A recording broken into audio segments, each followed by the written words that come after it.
আপনি যদি বিপদ আপদ থেকে বাঁচতে চান, আপনি যদি এই যে সাপ বিচ্ছু, বর্তমানে আরেকটা সাপ বের হয়েছে রাসেল হাইপার, এটার থেকে বাঁচতে চান, সাপ বিচ্ছু থেকে বাঁচতে চান, তাহলে আমল করতে হবে।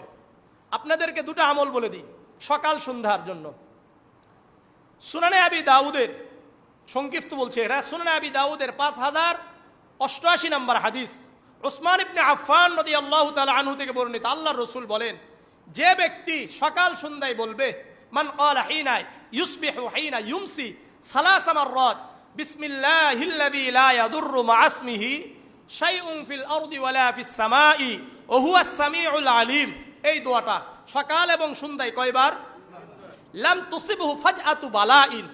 এই ব্যক্তিকে হঠাৎ কোনো বিপদ আক্রমণ করবে না,